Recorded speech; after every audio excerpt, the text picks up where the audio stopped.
Hello everyone, welcome back to our channel PWIIT JAM and CSI NET. So आज का जो podcast है, आज का जो इंटरव्यू है, एक डिफरेंट लोकेशन, एक डिफरेंट सेटअप के साथ है, क्योंकि आज हम अपने स्टूडेंट दिया के घर पर जो है all India rank 6 in IIT JAM 2026। सबसे पहले वेलकम करते हैं दिया का on our platform and our channel. Thank you ma'am. So start करते हैं एक छोटे से इंट्रोडक्शन के साथ। Okay, so my name is Diya and currently मैं भी 3rd ईयर में हूँ, मैं BSc के, और मेरे सब्जेक्ट्स जो हैं that is zoology, botany and chemistry, and I am from चढ़ावा, राजस्थान।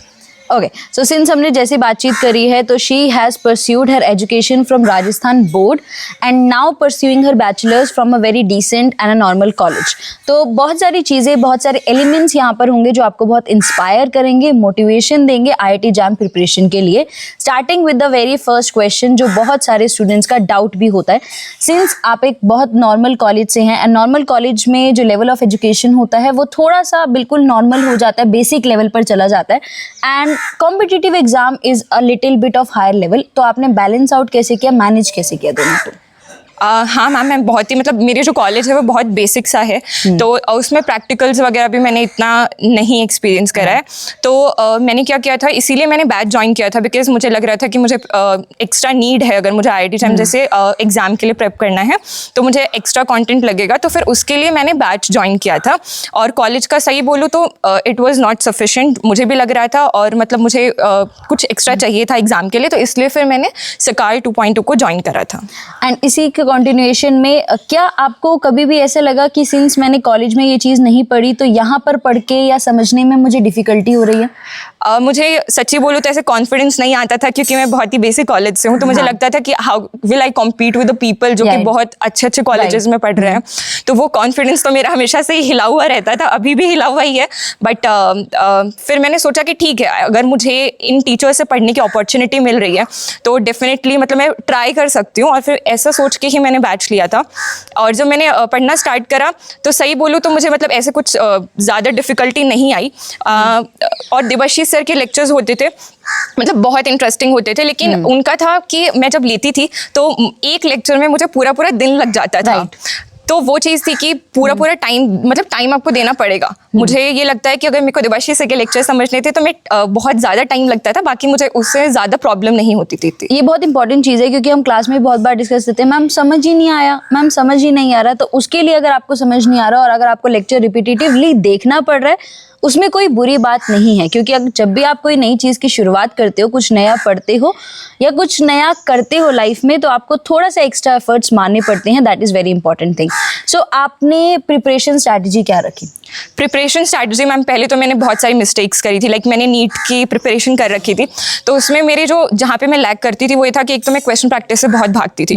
बिल्कुल भी ऐसा होता था कि थोड़ी पढ़ लूँगी बट क्वेश्चन प्रैक्टिस नहीं करना, डर लगता था कि अगर सही नहीं हुआ या फिर बना नहीं तो वो अवॉइड करती थी मैं। पहली चीज़ तो मैंने देखा था कि मैं नीट में अगर मेरा नहीं हुआ तो कौन से रीजन्स के कारण नहीं हुआ, तो मैंने देखा था। और दूसरी चीज़ ये थी कि मैं रिवीजन पे बिल्कुल भी फोकस नहीं करती थी। मुझे ऐसा होता था कि अगर मैंने पढ़ लिया तो मुझे नया चैप्टर पढ़ना भी, वो उसमें मज़ा आता था, आपको नया चैप्टर मिल रहा है, बट वही वापस में पढ़ने में मौत आती थी। तो फिर ऐसा था कि मैंने ये चीज़ें पहले देख चुकी थी कि मेरा इसलिए नहीं हुआ। तो जब मैंने इनिशियली रिविज़न करना स्टार्ट करा तो मुझे ऐसे बहुत हार्ड भी लगा, क्योंकि मैं क्या करती थी ना, हर टाइम रिविज़न से दूर भागती थी। तो इनिशियली मैंने जब ऐसा गलती भी करी थी मैंने, कि पहले तो क्या किया कि इनिशियली जब 2-3 यूनिट्स हो गए थे तो मैं कंटिन्यू यूनिट करती जा रही हूँ, रिवीजन नहीं कर रही। तो फिर मेरे को ऐसे रियलाइज़ हुआ कि मैं वापस वही मिस्टेक कर रही हूँ जो मैंने नीट के टाइम पे किया था। और जब 2-3 यूनिट्स हो गई और मैंने वापस पीछे मुड़ के देखा तो मुझे वो कुछ भी याद नहीं रहा, क्योंकि मैंने रिवीजन नहीं करा था। तो फिर मैंने क्या किया, मैंने खुद से प्रॉमिस किया कि मैं हर जो भी यूनिट होती जाएगी साथ साथ में रिवाइज करूँगी। एटलीस्ट एक बार खुद से पढ़ लेते हैं ना तो फिर उतनी प्रॉब्लम नहीं आती। खुद से बैठ के पढ़ना पड़ेगा। ऐसा नहीं है कि आपने लेक्चर देखा और आपकी यूनिट हो गई। और मुझे ये भी लगता था कि अगर मैं रिवीजन करने बैठूंगी तो बहुत टाइम लगेगा। टॉपर से सुनते थे कि 3-4 बार मिनिमम चाहिए होता है और 4-5 बार, तो मुझे लगता था फिर ऐसे तो मेरे से एक बार भी मुश्किल से हो पाएगा। बट ऐसा होता है ना कि अगर आप रिवीजन करने बैठते हो तो अगर फर्स्ट टाइम में आपका जो टाइम लग रहा है ना वो ज़्यादा होता है, फिर बहुत कम होता जाता है, तो ईजिली हो जाता है। बस फर्स्ट टाइम जो रिवीजन होता है उसमें प्रॉब्लम आती है। एंड सिंस एक और चीज़, जब हम बहुत बार IIT जैम की क्लासेस लेते हैं ना, उसमें ये भी चीज़ होती है कि बच्चे को ना 11-12 से ना वो नीट को यूज टू हो जाता है, और एकदम से IIT जैम पे स्विच करना is a very difficult thing.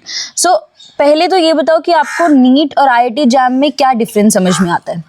Ma'am difference मैं सच्ची बताऊँ, मैंने जब IIT एग्जाम का बैच लिया था तो एक होता है ना कि आपको एग्जाम की प्रिपरेशन करते हो तो आप बहुत ही मतलब ऐसे कॉन्फिडेंटली बोलते हो कि अब तो निकाल ही लेंगे, ऐसा वाला एटीट्यूड होता है। बट मेरा ऐसा कुछ भी नहीं था। लाइक मैं तो टोटली डिप्रेस्ड फेज में थी कि मेरे लाइफ में कुछ नहीं हो रहा और अब कुछ हो भी नहीं सकता, क्योंकि नीट नहीं हो रहा और फिर कॉलेज भी नॉर्मल आ गई। तो फिर मतलब वैसे बहुत रोना धोना ऐसा होता था। फिर मैंने सोचा कि ठीक है, अभी कुछ हो तो रहा ही नहीं, तो अभी तो इससे नीचे क्या ही जाएंगे, तो फिर एटलीस्ट पढ़ने को मिल रहा है। तो मैंने ऐसा लिया था कि सिर्फ पढ़ना है। रैंक वगैरह मैं सच्ची बोल रही हूँ, मैंने अभी भी नहीं सोची थी। जब सब बोल रहे थे कि 83.33 पे तुम्हारी अंडर 10 रैंक आ जाएगी, तो मैंने बोला मुझे सपने देखने का शौक नहीं है, मतलब मैं नहीं देखूंगी इतना। बट मतलब ये है कि हो जाता है अगर तुम बैच को अच्छे से प्रिपेयर करोगे तो। दैट इज़ वेरी इंपॉर्टेंट कि आपको एनालिसिस करना बहुत ज़रूरी है कि आप कहाँ पर स्टैंड करते हो, कौन सी चीज़ें हैं जो आपको पीछे खींच रही हैं, कौन सी चीज़ें हैं जो आपको आगे जो मोटिवेशन है वो नहीं दे रही हैं। सिंस आपने मेंशन किया कि इट वाज लाइक कि और तो क्या ही ख़राब हो जाएगा, है ना, तो वो डिसीजन जो होता है ना, मोटिवेशन, तो चलो बच्चों को थोड़ा सा मोटिवेशन ही दे दो पहले। तो जो नए स्टूडेंट्स आने वाले हैं जो 2027 का एग्ज़ाम देने वाले हैं, सिंस फरवरी मार्च का ही टाइम है, सो जिस टाइम पे आपने शुरुआत की थी अभी बच्चे भी उसी टाइम पर है, तो उनको क्या मोटिवेशन दोगे? मैं एक चीज़ बोलूँगी कि ना एग्ज़ाम से पहले तक ना मुझे बिल्कुल कॉन्फिडेंस नहीं था कि हो जाएगा या नहीं होगा। इवन 1-2 दिन पहले तक मतलब अगर मुझसे कोई पूछता कि तुम्हारे AIR 6 आ जाएगी, तो आई वाज लाइक हटो भाई क्या बात कर रहे हो। लाइक मैं तो बिल्कुल मानने को रेडी नहीं थी उस चीज़ को। तो आपको नहीं पता होता, क्योंकि ना मुझे भी ऐसा लगता था कि टॉपर्स को तो हमेशा पता रहता है कि वो टॉप करेंगे ही करेंगे, बट ऐसा कुछ नहीं होता। मैं अभी मतलब मैं वैसे टॉपर तो नहीं हूँ, मैं मानती भी नहीं हूँ, बट फिर भी मतलब ऐसा है कि रैंक आने वाली होती है, किसी को पता नहीं होता। तो आपको ऐसे प्रिपरेशन करती रहनी है और आ जाएगी बस। ये बहुत अच्छी चीज़ है कि हमारे हाथ में एक्चुअली में कुछ भी नहीं है, क्या आएगा क्या नहीं मिलेगा वो obviously that depends on a lot of factors. आपके हाथ में जो एक चीज़ है दैट इज़ प्रिपरेशन, तो आपको उस चीज़ पे बहुत ध्यान देना चाहिए। सो जैसे बहुत बार हम क्लास में भी डिस्कस करते हैं, जब फरवरी मार्च के होते हैं तो हम बच्चों को बोलते हैं कि please go through the standard books. तो have you used any standard book? नहीं मैम, मैंने कुछ यूज़ नहीं करी थी, क्योंकि मुझे था कि पहले मुझे सिलेक्शन एक बार अश्योर करना है और जब मेरा सिलेक्शन का हो जाएगा तो उसके बाद में मैं स्टैंडर्ड बुक्स को फॉलो करूँगी।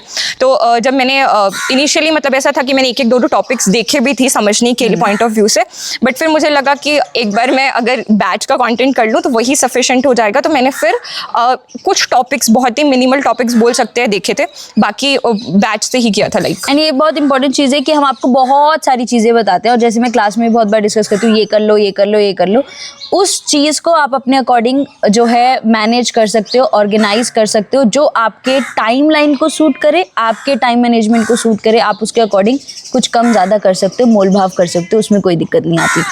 Then again with that PYQs। PYQs के बारे में बताओ। PYQs मैम मैं तो ये बोलूँगी, अगर तुम लेक्चर्स कर रहे हो और साथ में तुमने PYQs कर लिए ना, तो मतलब तुम्हारा फिर सेट है काम, है ना। क्योंकि मैंने पर्सनली मैं बोलूँ ना, मैंने इन्हीं को बार बार किया था। लाइक मैं मानती हूँ ना कि रिसोर्सेज लिमिटेड रखो और उन्हीं को बार बार में करोगे ना तो हो जाएगा। और मैं PYQ से मैं सच्ची बताऊँ तो क्वेश्चन प्रैक्टिस से भागने की मेरी आदत थी। तो मैं इनिशियली, आप लोग बोलते थे कि यूनिट वाइज करो, साथ साथ करो, तो तब भी मैं ऐसे जी चुरा के भाग जाती थी कि नहीं करनी क्वेश्चन प्रैक्टिस, बाद में करेंगे जब यूनिट सारी हो जाएंगी। बट ये बहुत गलत होता है। तो फिर जब टिफर का टाइम आने वाला था तो उससे थोड़ा टाइम पहले मैंने सोचा कि नहीं, अभी मैं वापस वही चीज़ें थी कि खुद को हो रहा था कि वापस वही गलती कर रही है तू। तो फिर मैंने क्या किया कि मैंने सोचा कि टिफर के क्वेश्चन प्रैक्टिस मतलब पहले स्टार्ट करते हैं, क्योंकि टिफर आने वाला है। तो उस टाइम पे मैंने क्वेश्चन प्रैक्टिस स्टार्ट की। देवाशीष सर की जो PW की जो मेगा सोल्यूशन सीरीज थी वो मैंने फॉलो करी। तो मेरे से क्वेश्चन मुझे कुछ पल्ले नहीं पड़ रहे थे पहले, क्योंकि आदत थी नहीं क्वेश्चन सॉल्विंग की, नई चीज़, तो बिल्कुल भी मतलब क्वेश्चन नहीं बन रहा था। तो मैंने सोचा क्या करूँ, क्या तो छोड़ दूँ या फिर मतलब देख के सोल्यूशंस कर लूँ। तो मैंने सोचा कि अगर कुछ सीख ऐसे लेती हूँ कि मुझे ऐसा नहीं करना कि मैं जज कर रही हूँ खुद को, मेरी प्रिपरेशन कितनी है। मैंने सिर्फ इतना करा कि ठीक है, ये क्वेश्चन मुझे सीखना है, मतलब इस क्वेश्चन से मुझे कुछ नया सीखने को मिलेगा, वो मुझे ऐड ऑन करना है। तो मैंने जब इनिशियली नवंबर के टाइम पे या फिर आई वुड से 1 महीना उससे पहले क्वेश्चन प्रैक्टिस स्टार्ट करी थी। तो उस टाइम पे मैंने क्या करा था ना, मैंने छोटे टारगेट्स लिए थे। इनिशियली मैंने बोला कि मेरे को आज 20 क्वेश्चन सॉल्व करने हैं, और 20 क्वेश्चन मैंने जैसे टिफर के खोले। मैं सच्ची बता रही हूँ, मुझे 20 क्वेश्चन करने में 5-5, 6-6, क्योंकि मैं पूरा कॉन्सेप्ट पढ़ती थी क्वेश्चन का, मेरे से बनते तो थे नहीं। तो मैंने 5-5, 6-6 घंटे, मुझे 20 क्वेश्चंस के लगते थे। एक क्वेश्चन को देखती थी, फिर उसका पूरा जाके देखती थी कि कहाँ से क्या आया है, ये ऐसा करके। तो बहुत टाइम लगता था इनिशियली, और मुझे लगता था कि ऐसा तो मुश्किल ही हो पाएगा। बट जब धीरे धीरे करने लगी तो फिर धीरे धीरे क्वेश्चंस भी बनने लगे, क्योंकि कॉन्सेप्ट जो है वो लिमिटेड होते हैं, और जो मतलब PYQs में भी जो कॉन्सेप्ट पूछे जाते हैं लाइक वो बार बार में रिपीट होते हैं, बस वो थोड़ी चेंज कर देते हैं लैंग्वेज या फिर थोड़ा घुमा देते हैं, बाकी जो कोर है वो सेम रहता है। तो मैंने जब धीरे धीरे पहले तो ऐसे सॉल्यूशंस देख के स्टार्ट करा, फिर एक बार जैसे कि एक क्वेश्चन सामने आया तो वो बन गया, तो बहुत खुशी हुई कि हाँ पहला क्वेश्चन तो बना मेरा।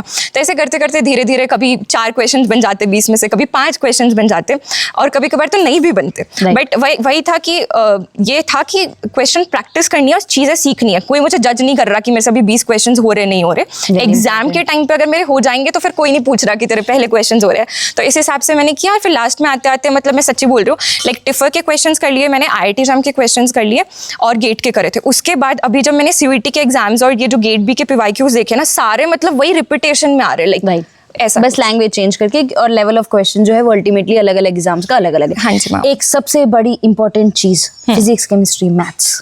हाँ जी। तो मेरा फिजिक्स से केमिस्ट्री ना मैंने नीट के टाइम पे पढ़ रखा था, लेकिन मैं रिवीजन नहीं करा था, तो उसके कारण मतलब थोड़ी प्रॉब्लम थी। लेकिन मतलब मैंने कॉन्सेप्ट वहाँ से, जिसके मैंने MR सर से पढ़ी थी फिजिक्स, तो नीट के बैच से मैं पढ़ रखी थी, तो मुझे ऐसा था कि कॉन्सेप्ट कहीं कहीं मेरे थोड़े अच्छे थे फिजिक्स और केमिस्ट्री में। हालांकि मैंने जो बैच में जो कॉन्टेंट प्रोवाइड था, मैंने सोचा कि क्या करूँ, नीट वाला पूरा कंप्लीट करूँ, तो वो पॉसिबल मतलब मुझे लगा कि इरिलेवेंट भी होगा और मतलब इतना ज़रूरत भी नहीं होती। तो जो केमिस्ट्री में बैच करवाया था और फिजिक्स में जो करवाया था, मैंने वो बैच को फॉलो करा, और मुझे समझने में उतनी प्रॉब्लम नहीं हुई थी, क्योंकि मैंने पहले भी थोड़ा बहुत ऐसे देख रखा था। तो केमिस्ट्री एंड फिजिक्स तो मैंने बैच से करा था, और मैथ्स भी मैं बैच से कर रही थी, बट मेरा सिंस मैथ्स नहीं था तो मुझे लगा कि मुझे थोड़ा सा और समझने की ज़रूरत है। हालांकि बैच में जो था वो सफिशिएंट था, बट फिर मैंने थोड़ा सा ऐसे यूट्यूब में बोर्ड लेवल के 11th 12th देख लिए, ऐसा करके। So all in all I think मैंने सारी चीज़ें डिस्कस की हैं। तो ऑल इन ऑल जो इस पार्ट का कंक्लूजन है, सबसे पहले आप सबकी अपनी खुद की टाइमलाइंस है, आप सबके खुद का टाइम है, आप सबके आपकी शॉर्टकमिंग्स हैं, वीकनेसेस हैं और आपकी स्ट्रेंथ है। तो आपको सबसे पहले अपने आप को एनालाइज करना बहुत ज़रूरी है कि आप कहाँ स्टैंड करते हो। आपको अपना मोटिवेशन खुद ढूंढना पड़ेगा, खुद अपना मोटिवेटर बनना पड़ेगा, तभी काम बनेगा। घबरा सकते हैं, डर सकते हैं, बट घबराने और डरने का मतलब कभी भी नहीं होता कि ये चीज़ इम्पॉसिबल है। सो कोशिश करिए, इस इंटरव्यू को बार बार देखिए, इंस्पायर हुइए, मोटिवेट हुइए और बहुत अच्छे से प्रिपेयर किए all our future students. Thank you so much दिया, and thank you everyone. Thank you so much.